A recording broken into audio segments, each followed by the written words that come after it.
setiap musim hidupku. Tak pernah kau biarkan ku sendiri.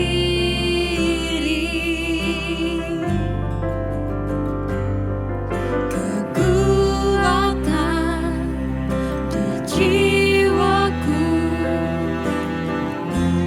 adalah bersamamu.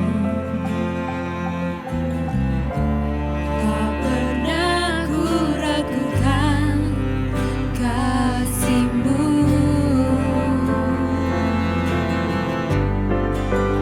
Bersama-Mu Bapa, ku lewati semua perkenanan-Mu yang teguhkan hatiku. Engkau yang bertindak, memberi pertolongan.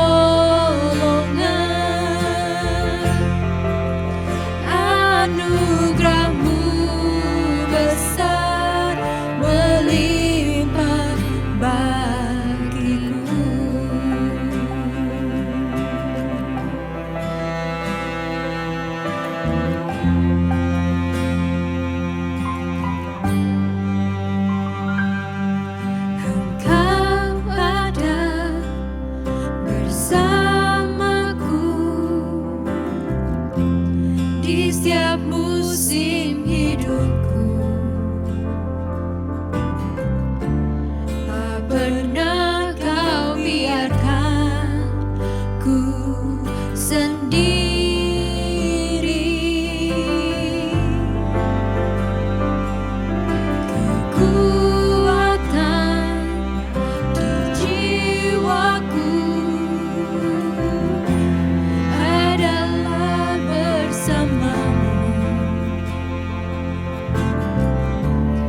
Kami berserah ke dalam kekuatan-Mu Tuhan.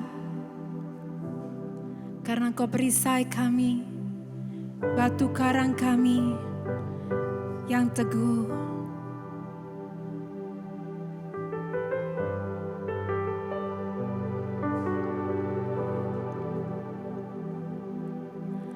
Di tengah luasnya samudra,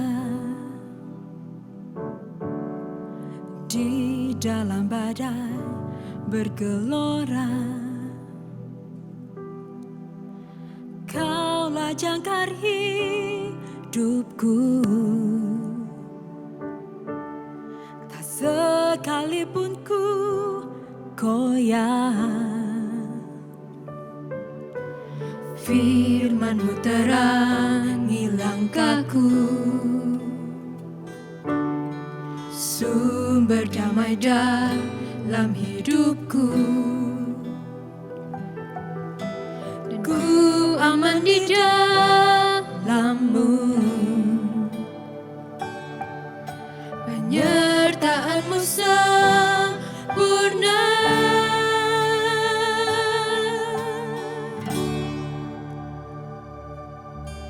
Seperti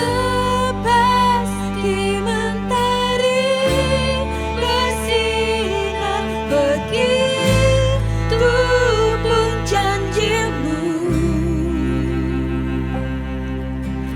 Dalam segala perkara, Engkau turut bekerja.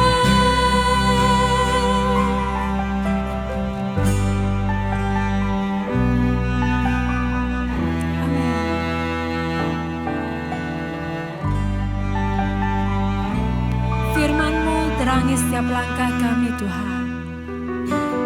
Firman-Mu terangi langkahku, sumber damai dalam hidupku. Amin. Ku aman di dalam-Mu, penyertaan-Mu sempurna.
negara yang teguh, benteng pengharapanku.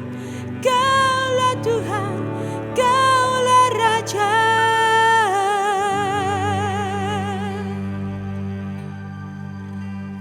Amin. Saya percaya selalu ada sukacita di dalam hadirat Tuhan, amin. Di hadirat Tuhan ada pemulihan, di hadirat Tuhan ada kelepasan, ada semua yang terbaik. Makanya Raja Daud katakan, 1 hari di rumah Tuhan itu lebih berharga dari 1000 hari di tempat lain. Puji Tuhan. Mari kita belajar kebenaran firman Tuhan dalam 1 Tawari pasal yang keempat, ayatnya ke-9 dan ayatnya yang ke-10. 1 Tawari pasal yang keempat, kita baca sama-sama 2-3. Yabes lebih dimuliakan daripada saudara-saudaranya. Nama Yabes itu diberikan ibunya kepadanya sebab katanya, aku telah melahirkan dia dengan kesakitan. Yabes berseru kepada Allah Israel katanya, kiranya engkau memberkati aku berlimpah-limpah dan memperluas daerahku, dan kiranya tanganmu menyertai aku dan melindungi aku daripada malapetaka, sehingga kesakitan tidak menimpa aku. Dan Allah mengabulkan permintaannya itu. Puji Tuhan. Ini doa Yabes, doa yang saya bilang luar biasa. Makanya ada lagu tentang ayat ini, doa Yabes. Yabes adalah keturunan daripada Yehuda, tapi dari cabang yang lain. Bukan keturunan langsung. Alkitab mencatat itu, dia keturunan Yehuda, tapi dari cabang yang lain. Arti nama Yabes itu artinya bad luck, orang yang tidak beruntung. Arti nama Yabes itu artinya orang yang bernasib buruk atau penyebab dari sebuah penderitaan. Itu arti nama Yabes. Nama Yabes diberikan ibunya akibat dari sebuah kekesalan. Alkitab tidak mencatat secara pasti orang tuanya sedang mengalami masalah apa, tetapi yang pasti ketika Yabes dilahirkan, ibunya memberikan nama yang punya arti buruk untuk anaknya, bahkan bisa dikatakan sebuah kutukan, ya, karena arti nama Yabes tadi saya bilang punya pengertian penyebab dari sebuah penderitaan atau punya nasib yang sial. Nasib yang buruk. Makanya ketika Yabes berdoa sama Tuhan, salah satu yang menjadi doanya, biar kesakitan itu tidak menimpa aku. Kesialan itu tidak menimpa aku. Kata-kata yang buruk, kutukan, kata-kata kutuk yang ditabur oleh orang tua saya, tidak menimpa aku. Itu yang menjadi salah satu doa daripada Yabes. Kemungkinan besar, Yabes ini adalah anak yang tidak diharapkan kelahirannya. Karena mungkin mereka berpikir akan memberi dampak yang buruk bagi keluarganya. Singkatnya, nama Yabes itu sesungguhnya tidak memiliki makna yang baik selain hanya bermakna pain atau kesakitan. Mohon maaf bagi ada jemaat Tuhan yang punya nama Yabes, ya, atau orang tuamu ada yang bernama Yabes, atau mereka yang sedang menyaksikan ibadah online ini, saya mohon maaf. Mungkin orang tua memberi nama Yabes ketika Yabes sudah dipulihkan Tuhan. Saya bicara ini pada saat kehidupan Yabes yang sebenarnya, ya. Jadi nama Yabes itu punya pengertian yang sangat buruk. Sewajarnya orang tua kalau mempersiapkan memberi nama kepada anaknya akan mempersiapkan nama yang baik. Bahkan anaknya belum lahir sudah beli kamus dan mulai cari nama. Kalau dia laki namanya ini, kalau dia perempuan namanya ini. Wah, yang nama bagus-bagus semua dipersiapkan, betul nggak? Ya, kandungan masih 2 bulan, kamarnya sudah dibuat rapi, sudah pasang balon-balon, padahal balon cuma tahan 1 minggu. Ya, sudah dihiasi dengan boneka-boneka, sebab mereka berpikir, orang tua akan berpikir nanti 9 bulan ke depan akan ada bayi yang akan tidur di tempat ini. Pokoknya orang tua akan mempersiapkan semua yang terbaik. Namanya semua akan dipersiapkan dengan baik. Sewajarnya seperti itu. anak saya, Gio, ketika lahir, kami sudah mempersiapkan nama Giovanni untuk Gio pada waktu dia lahir. Kami sudah persiapkan, khususnya saya tidak persiapkan nama perempuan. Karena saya minta sama Tuhan, anak saya harus laki-laki. Ya. Dan saya tidak mempersiapkan nama perempuan. Saya tidak berpikir begini, kalau nanti yang lahir perempuan bagaimana? Tidak. Ya, pokoknya saya bilang iman saya pasti laki. Ya. Saya tidak persiapkan nama perempuan. Dan kalau dia lahir laki, saya beri nama Giovanni. Giovanni itu artinya Tuhan sungguh baik. Atau pemberian Tuhan yang baik. Saya sudah mempersiapkan itu. Saya ketemu dengan Pendeta Timotius Arifin. Dia bilang sama saya, Sandi, kalau anakmu nanti lahir, beri nama dia Josafat. Ya. Beri nama raja, supaya suatu saat dia akan jadi pemimpin. Saya bilang yes. Ketika dia lahir, saya beri nama Giovanni Josafat. Dan saya percaya bahwa suatu saat dia akan jadi pemimpin. Berapa waktu yang lalu, kadang ya, saya berpikir kapan saya bisa melayani sama-sama Gio. Gitu. Ya, sukacita kalau ada orang tua di tempat ini dan melihat anaknya melayani di sini, sukacita itu. Saya pikir kapan saya boleh lihat Gio melayani Tuhan. Dan puji Tuhan, justru di masa pandemi, tahun lalu dia belajar untuk bisa melayani Tuhan dalam pujian dan penyembahan. Dan hari ini saya bisa melayani dia bersama-sama. Saya percaya ini sebuah langkah yang baik. Tuhan akan meneruskan rencananya dalam kehidupan anak saya Gio. Tidak ada orang tua yang akan memberi nama anaknya dengan sebuah arti yang mengandung kutukan. Tidak ada. Tidak ada seorang orang tua yang akan memberikan nama anaknya, kemudian arti daripada nama itu mengandung sebuah kutukan. Nggak ada. Semua orang tua akan selalu memberikan nama yang punya arti yang baik. Bintang yang cemerlang, ya. Pahlawan yang gagah perkasa. Bahkan ketika saudara membeli binatang peliharaan, ya. Kalau saudara membeli binatang peliharaan, apakah itu anjing atau kucing Persia, saudara akan memberi nama yang paling baik. So akan buka di internet dan mulai cari, wow, ini nama yang baik untuk ini, untuk ini. Kalau dia jantan, nama ini, dia betina, nama ini. Bahkan untuk binatang peliharaan, kita memberi nama yang baik. Di rumah saya, kira-kira 2 minggu ini ada anjing. Saya tidak suka anjing, tapi Gio dan Ibu Fani suka anjing. Namanya Whiskey.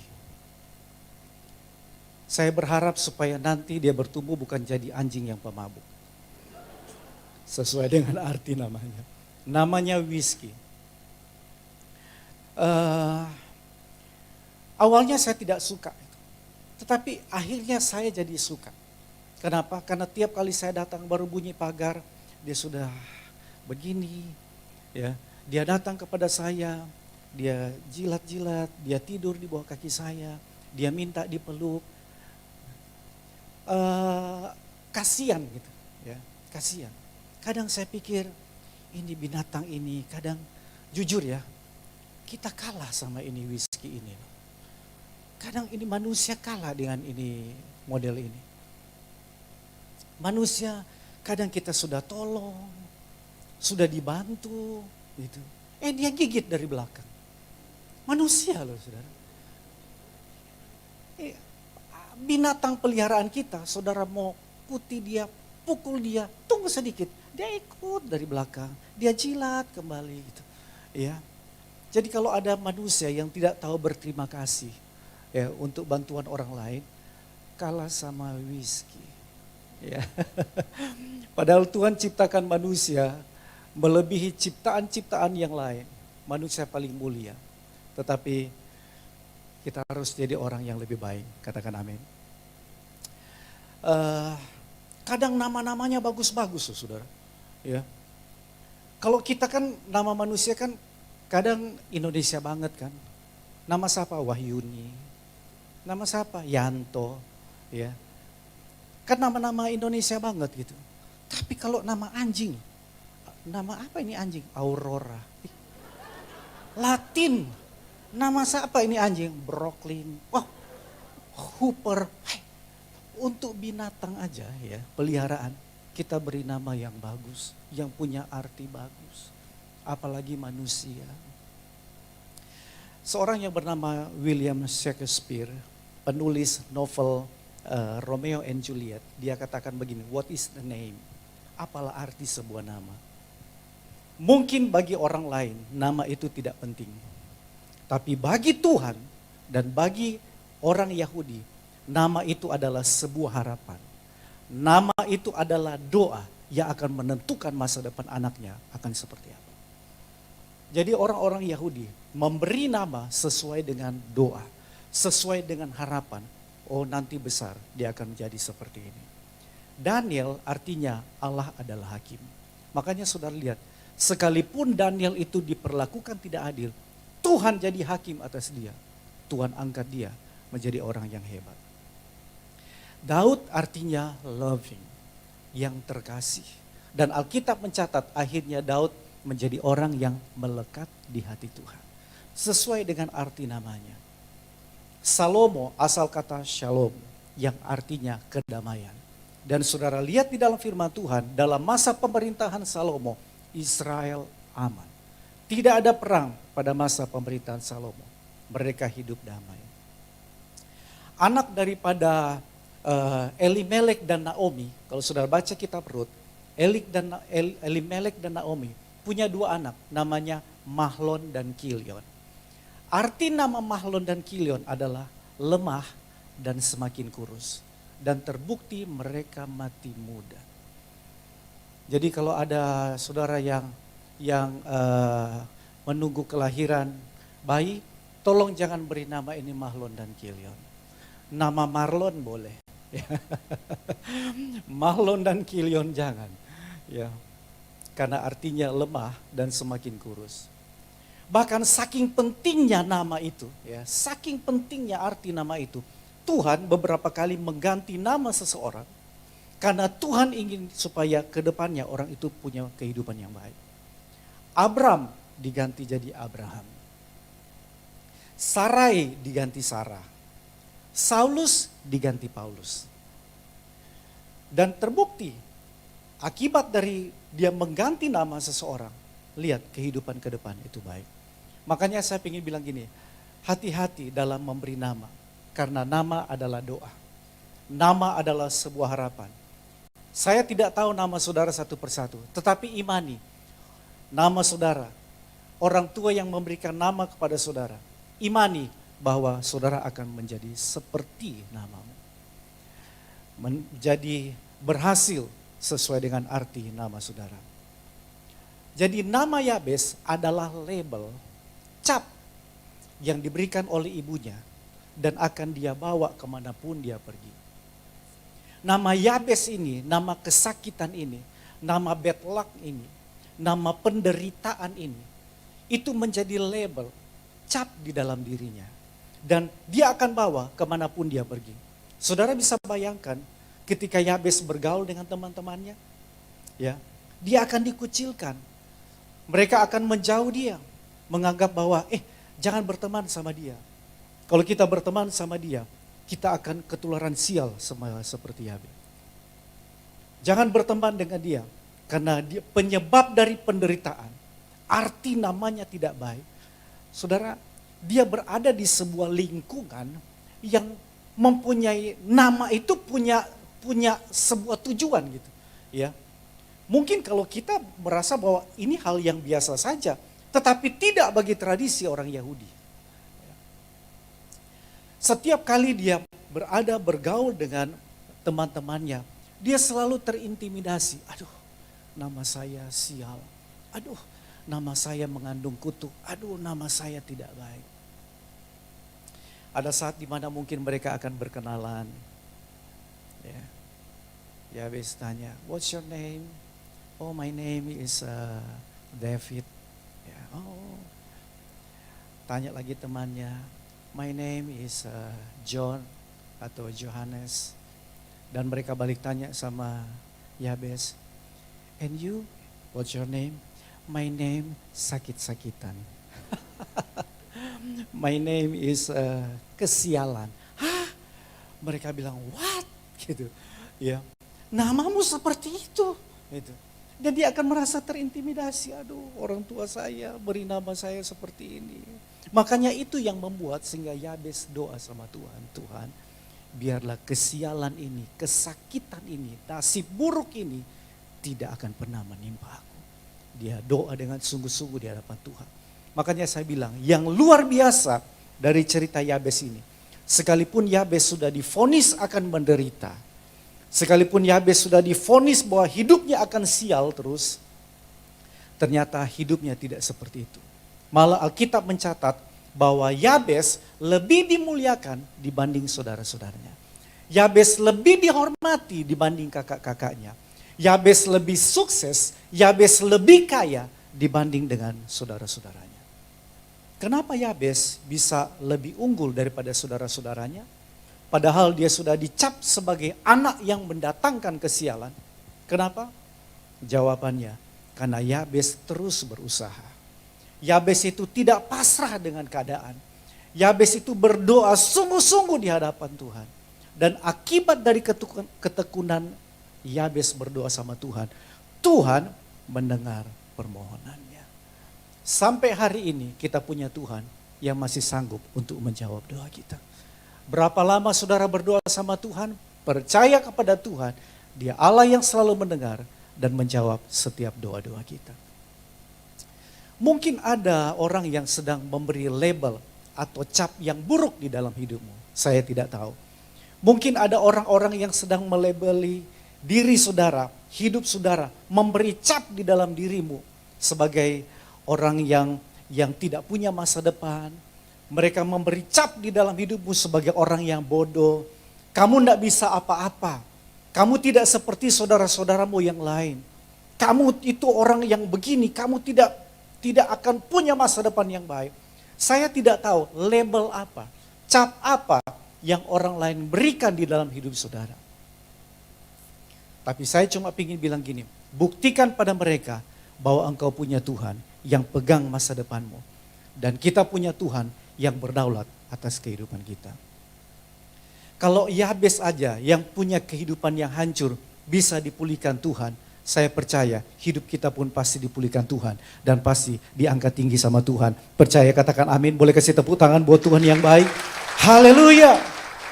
Kalau Yabes aja dipulihkan hidupnya, diberkati sama Tuhan, seperti seperti kita membalikkan tangan, seperti itu Tuhan rubah kehidupan Yabes, maka Tuhan yang sama, Dia sanggup mengubah kehidupan saudara.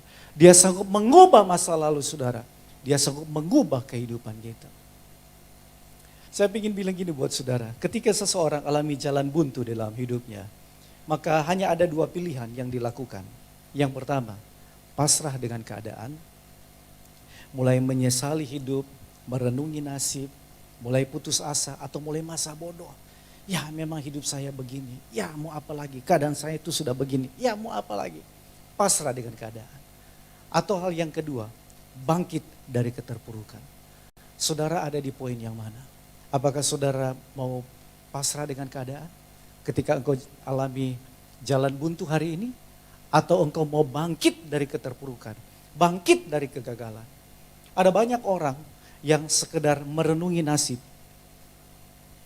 menangisi nasibnya, tapi tidak punya keinginan untuk bangkit kembali, sehingga selamanya kehidupannya akan seperti itu.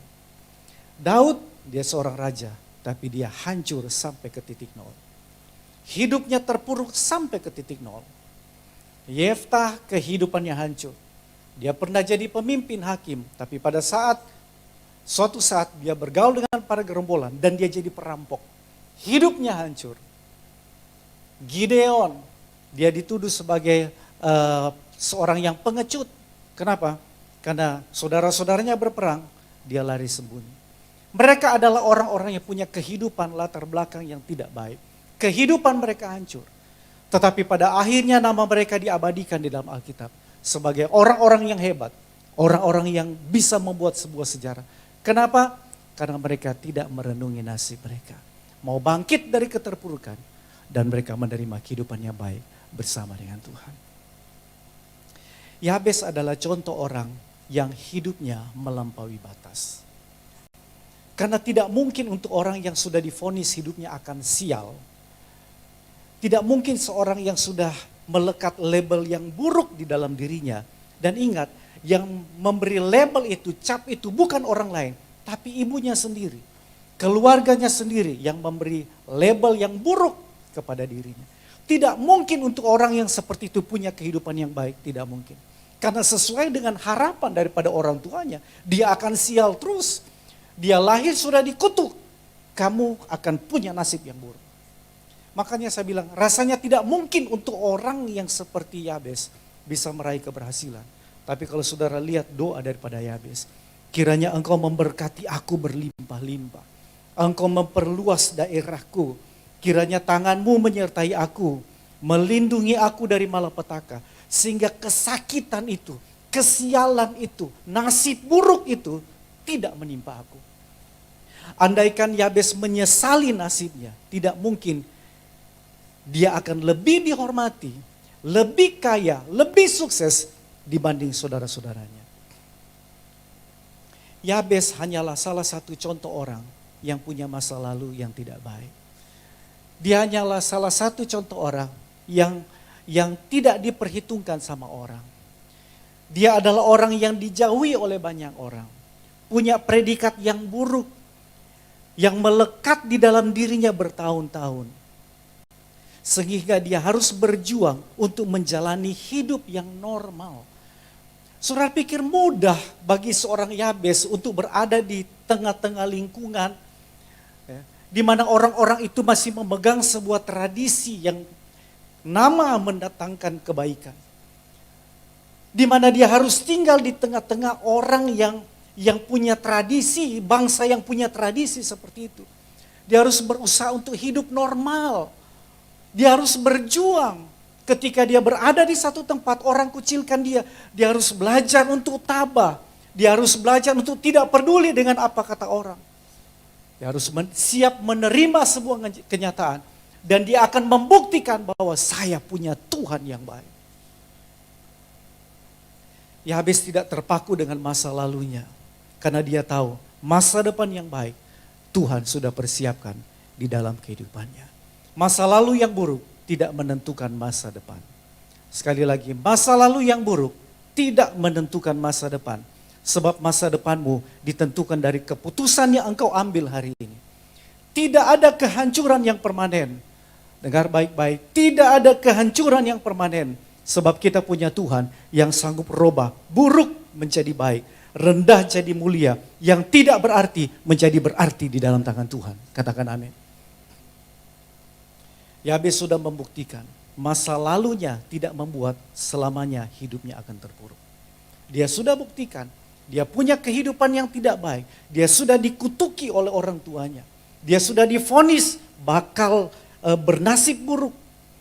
Bakal punya kehidupan yang tidak baik. Tapi dia bisa buktikan bahwa tidak selamanya hidupnya akan terburuk.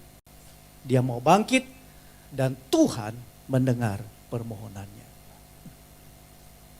Dari orang yang sudah divonis gagal, dari orang yang sudah divonis akan menderita, dari orang yang sudah divonis sial, bisa menjadi orang yang diberkati Tuhan. Saya bilang, itu luar biasa.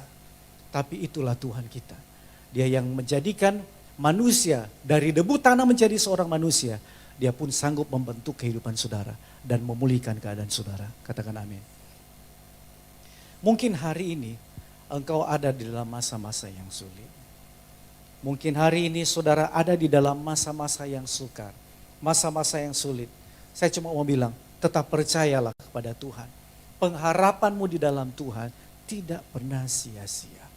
Sekali lagi saya bilang, pengharapan saudara, kesetiaan saudara kepada Tuhan, doa-doa saudara di hadapan Tuhan tidak akan pernah sia-sia. Jangan berkecil hati ketika engkau tidak dihargai orang.